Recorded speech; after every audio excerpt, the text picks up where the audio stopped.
Finalmente voltei depois de muito tempo para fazer a minha análise e a minha crítica desse filme tão esperado por nós fãs, Five Nights at Freddy's. Então já chega deixando seu like e sua inscrição se caiu de paraquedas aqui no canal, porque vamos analisar essa obra como sempre, separando em tópicos, óbvio. Bora lá. A história acontece num restaurante lá nas Américas chamado Fred Fazbear Pizza, que atualmente está abandonado porque os donos não querem se desfazer dele. E aqui a gente acompanha o protagonista Mike Schmidt, um jovem que está passando por alguns problemas financeiros e disputando a guarda de sua irmã. E ele é contratado por um cara bem estranho chamado Steve Hanglin para trabalhar como vigia noturno da pizzaria. O lugar tem animatronics como robôs, que entretinham muitas crianças no passado, só que agora se descobre que eles têm crianças fantasmas dentro deles, que são responsáveis por mandar pessoas pra terra do... cê sabe. E agora vamos destrinchar tudo que essa obra tem. Mike Schmidt. Nosso querido Mike Schmidt é o protagonista dessa obra e nós vemos a realidade dele. Começando, vemos que ele tem uma irmãzinha, que depois eu falarei um pouco sobre ela no futuro desse vídeo aqui. E Mike Schmidt, durante o filme inteiro, ele obviamente não aparenta em nenhum momento ser um homem mentalmente saudável. E isso se confirma quando ele vai para seu trabalho de segurança. É notável que ele demonstra sinais de traumas em relação à criança sendo sequestrada, já que ele espanca um pai de família e sendo logo em seguida mandado para a sala de seu chefe. Depois disso, ele recebe uma proposta de emprego bem conhecida por nós. Após algumas controvérsias, ele decide trabalhar lá de qualquer forma, porque ele precisa de um emprego para manter a guarda de sua irmãzinha, daquela cobra que é a tia dele. E durante os dias dele como segurança, a gente vê os sonhos dele com as crianças, que eu também explicarei mais tarde um pouco sobre elas. E com o seu irmãozinho, revelando o motivo de seu trauma por ter deixado de forma irresponsável seu irmão ser sequestrado por alguém, claro. Passando as noites, não podemos dizer que ele teve aquele desenvolvimento de personagem extremo, tirando na última noite, onde ele descobre que sua irmã corre perigo e vai lá dar uma de super-herói e derrotar os animatronics com um choque controlado. No final do filme a gente vê que ele volta a se dar bem com sua irmã e pode ser considerado como um verdadeiro pai. Foi um personagem que eu achei bem trabalhado durante o filme, porém, mesmo o filme dando um espaço para falar da família dele, não achei que foi bem explorado o suficiente. Tudo bem que estamos apenas no primeiro filme, tem mais 3 filmes de FNAF pra sair, ou quem sabe mais. Mas achei que poderia dar mais um pouco de Mike nesse aspecto. E na minha opinião, esse Mike Schmidt não é o Michael Afton dos jogos, por conta de vários aspectos. Como o pai ser diferente e do destino do irmãozinho ser completamente diferente do que da timeline dos jogos. Esse daqui foi sequestrado por alguém aí que mais tarde eu explico, do que ter tomado a mordida de 83 para o animatronic Springlock dos anos 80. Vanessa.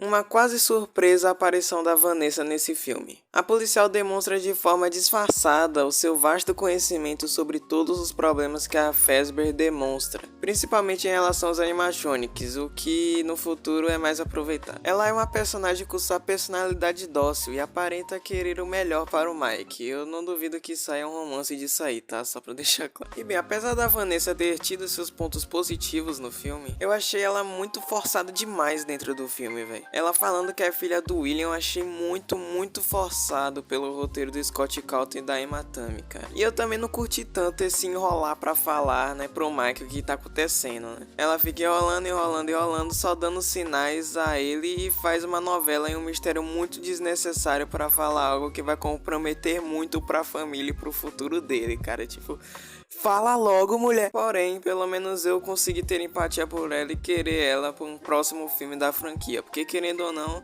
ela ajudou o Mike a parar o William Afton de seus planos, então, dela de certa forma é importante. Abby. Ela é a irmãzinha do nosso protagonista e a segunda protagonista do filme. Foi uma personagem que acrescenta muita coisa importante na história, pois é por ela que vemos o lado infantil dos animatronics, já que ela pode se comunicar com eles como a gente viu no filme. Além disso, vemos que ela é uma criança tímida, diferente das outras. Além disso, tem os desenhos dela que são extremamente relevantes para o desfecho dessa história. E existe uma disputa pela guarda dela entre o Mike e a tia, como falei anteriormente. Que inclusive o desfecho dessa tia dela durante o filme é uma forma que confesso que me agradou bastante para uma pessoa desse tipo, que é Não deveria nem existir na Terra um tipo dessa pessoa. E temos que dar crédito aos atores mirins pela atuação bem feita, velho, de literalmente todas as crianças. Tudo bem que tem algumas crianças ali, como por exemplo a criança que tava fazendo o Fred, a Chica, que não tiveram nenhuma fala, o Fox também não teve. Mas elas fizeram papel realmente das crianças, entendeu? Como almas de crianças. E talvez eu acho que veremos mais da Abby em futuros filmes. Ou não, né? Quem sabe? Eu não sei o que tá vindo. Animatronics. Ai, o que falar dos animatronics desse filme? Esse foi um ponto que acertaram em cheio, porque os animatronics estão perfeitos e lindos. Dos 4 principais, né, o Bonnie, o Fred, a Chica e o Fox, temos que dar destaque pro Bonnie e pro Fox, porque pelo menos pra mim foram os que ficaram mais lindos e fiéis dos 4. E o fato de saber que esses animatronics não são CGI deu uma outra imersão pro filme e fez ele ficar mais lindo ainda, esses animatronics, velho. O Fred nos jogos apresenta um personagem muito mais relevante do que o Bonnie e a Chica, porém no filme retratou a realidade. Ele tem uma personalidade mais de líder, porém não coloca os outros para trás. O Bonnie continua sendo o nosso coelho de sempre, sendo um dos meus favoritos em questão de aparência e até personalidade também, porque até falaram que o Bonnie dos 4 é o mais violento de tudo. Temos a Chica, a galinha e o seu Cupcake, que também tão lindos, mas eu tenho uma confissão a fazer aqui. Falando do Cupcake, ele tem muito tempo de tela e causa uma das coisas mais importantes pro filme inteiro e da franquia FNAF pra sempre, velho. E o Fox ficou lindo, velho. Aquele gancho na mão, a barriga dele rasgada como sempre foi. E obviamente eu não vou me esquecer de falar do Golden Fred. Eu deixei ele por último porque ele, cara, sinceramente me decepcionou pra cara. Ele foi mais um coadjuvante do que um dos principais, cara. Sem sombra de dúvidas, é o mais poderoso dos 5 e foi muito mal aproveitado no filme. Nos jogos ele tem uma importância imensa, e aqui o Cupcake foi quase mais relevante do que ele. Era pra talvez o Golden Fred causar a falha dos Springlocks do William Afton, só que, cara, o Cupcake faz isso, cara. Podia ter tanta gente importante, mais importante que o próprio Cupcake. É o Cupcake que faz isso, velho. Eu odeio o Cupcake agora pro resto da minha vida, cara. Enfim, vamos acalmar um pouquinho. E por falar em animatronics, tem uma cena rápida onde vemos jogado nos fundos da pizzaria o Spark the Dog, o primeiro animatronic falso criado por teorias de fãs que na verdade nunca existiu no jogo 1. Muita gente falava que existia um animatronic em forma de cachorro dentro do jogo, por causa de uma screenshot falsa que acho que provavelmente manipularam por Photoshop. Essa sacada do Scott Calton foi realmente muito da hora e inesperada no filme, e eu me orgulho por ter sacado essa na primeira vez que eu vi o filme no cinema. William Afton, o principal antagonista e vilão de toda a franquia, o centro de todo o universo de FNAF, quem tinha tudo para entregar nesse filme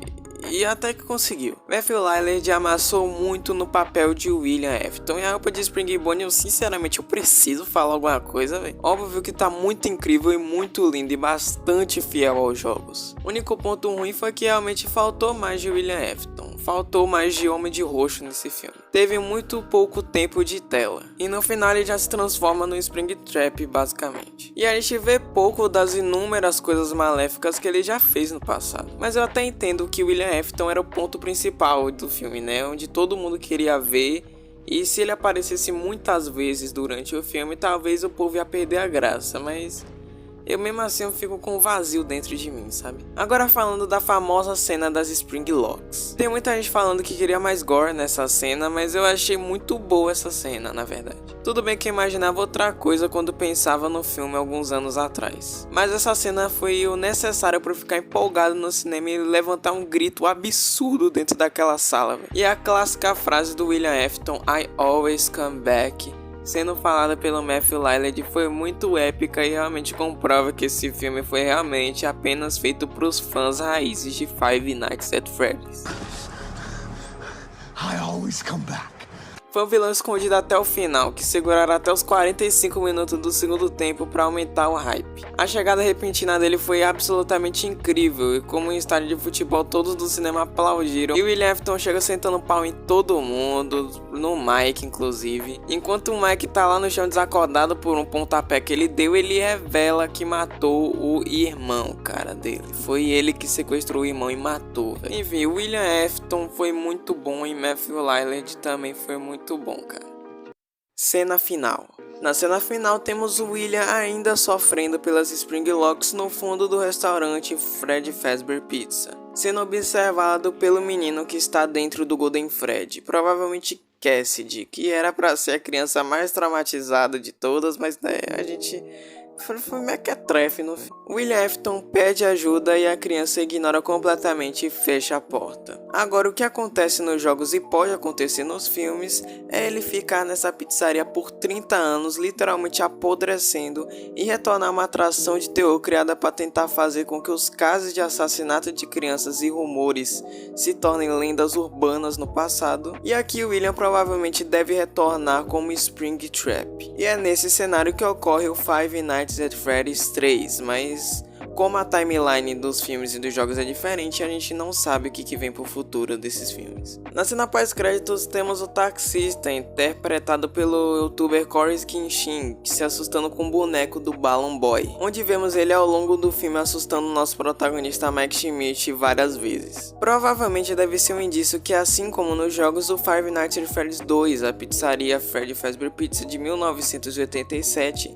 provavelmente já existiu, e também a Fred Fazbear Pizza de 1985, onde o William matou as crianças, também já existiu. Ou também não, né? Ele já pode ter matado as crianças nessa pizzaria mesmo do filme, mas, né? Obviamente precisamos que algum dos futuros filmes eles abordem algumas dessas pizzarias no futuro para entendermos melhor o passado de William, o passado da Fazbear e o que vai acontecer com as crianças. E como vai se encerrar tudo isso. Porque com o FNAF a gente aprendeu uma coisa: ele sempre vai voltar. I always come back. Enfim, galera, espero muito que vocês tenham gostado dessa análise crítica do filme, tá? Esse filme, pra mim, como um filme de Five Nights at Freddy's, como um filme de fã, pra mim, ele fica com o meu 10, cara. Sinceramente, esse filme foi feito realmente pra fãs. Mas quando a gente ignora o fato deles ter sido um filme feito pra fãs e a gente analisa como um filme de terror, esse filme é bem ruim. Então, concluindo, como filme de terror, Five Nights at Freddy's pra mim tem um 5. E como filme realmente pra fã, ele tem um 10 com certeza. Enfim, muito obrigado por você ter assistido, né? E até o próximo vídeo, galera. Tchau.